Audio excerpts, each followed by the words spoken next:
और खुद को हिंदुस्तान के मुसलमानों का रहनुमा बताने वाले असदुद्दीन ओवैसी ने इस बार पाकिस्तान वाला राग छेड़ा है। लोकसभा में उन्होंने मुसलमानों को पाकिस्तानी कहने वालों को 3 साल जेल की सजा की मांग कर डाली। जाहिर है उनके इस बयान पर सियासी हलकों में बवाल मचा हुआ है। आज भी 70 साल के बाद मुझे पाकिस्तानी कहकर पुकारा जाता है। क्यों मैडम? ये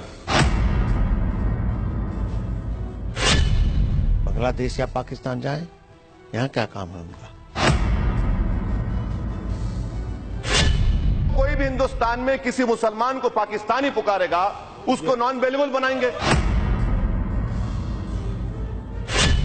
जो पाकिस्तानी बात करेगा, पाकिस्तानियों का समर्थन देगा, पाकिस्तान जिंदाबाद के नारे लगाएगा, तो उसको पाकिस्तानी तो बोला जाएगा।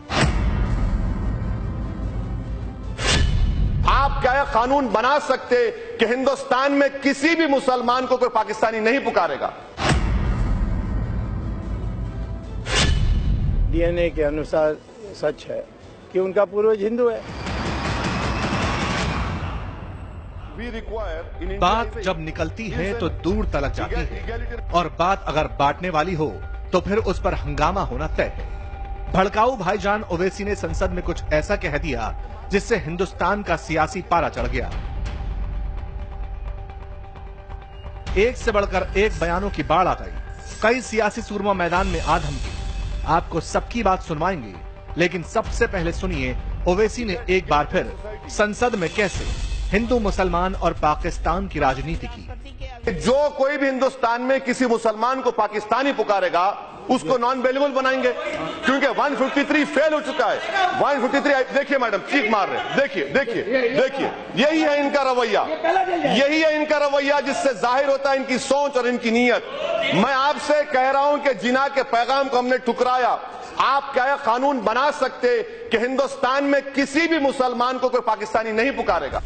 सुना आपने, AIMIM के चीफ और हैदराबाद से सांसद असदुद्दीन ओवैसी ने लोकसभा में एक नए कानून बनाने की मांग कर दी। ओवैसी ने कहा कि अगर कोई भारतीय मुसलमान को पाकिस्तानी कहता है तो उसे कठोर से कठोर सजा दी जाए। ओवैसी ने एक बार फिर भारतीय मुसलमानों का रहनुमा बनने की कोशिश की। मुसलमानों के हक में एक खास तरह का खास कानून बनाने की मांग उठा दी, लेकिन ओवैसी की इस मांग पर बीजेपी भड़क गई।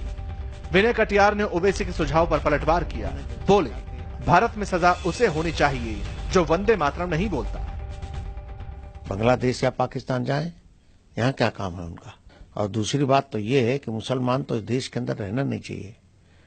उन्होंने जनसंख्या के आधार पर देश का बंटवारा कर लिया, तो फिर यहाँ इस देश के अंदर रहने की क्या आवश्यकता थी? फिर उनको अलग भूभाग दे दिया गया। बांग्लादेश या पाकिस्तान जाएं, यहाँ क्या काम है उनका? ओवैसी ने कम्युनल कार्ड का खेला, धर्म पर राजनीति करने वालों को एक बार फिर बोलने का मौका मिल गया। लिहाजा सबने अपने अपने तर्कश से देश को बांटने वाले बयानों के तीर निकाल लिए। किसी ने मुसलमानों को पाकिस्तान भेजने की सलाह दी, तो किसी ने मुसलमानों पर पाकिस्तान का गुणगान करने का आरोप मढ़ दिया। जो देश के अंदर राष्ट्रीय ध्वज को अपमान कर देते हैं, उनको सजा होनी चाहिए। जो पाकिस्तानी झंडा लगाते हैं, उनको सजा होनी चाहिए। देश के अंदर बहुत सारी चीजें हैं जो बोलेंगे हल्ला मचेगा, वो ठीक नहीं है, लेकिन ये सब काम होने चाहिए। सीधी सी बात है, जो पाकिस्तानी बात करेगा, पाकिस्तानियों का समर्थन देगा, पाकिस्तान जिंदाबाद के नारे लगाएगा, तो उसको पाकिस्तानी तो बोला जाएगा, और क्या बोला जाएगा? खैर इनकी गलती नहीं है, क्योंकि ज्यादातर टैग इन्हीं को लगा रहे हैं लोग। इन्हीं को सबसे ज्यादा पाकिस्तानी लोग कहते हैं, क्योंकि इनकी पाकिस्तान परस्त मानसिकता का ये नतीजा है बेसिकली। अदरवाइज जो भारत का है, भारत के लिए सोचता है, भारत में खाता है, भारत में रहता है, भारत को मातृभूमि प्रतिभूमि मानता है, तो उसके बारे में कोई पाकिस्तानी क्यों कहेगा? ओवैसी कहेगा ये इस पर अंकुश लगनी चाहिए, तो मैं कहूंगा कि मुसलमान को उनको अनिवार्य बना देना चाहिए कि इस देश के नागरिक हो, तो ये स्वीकार करो जो सच है।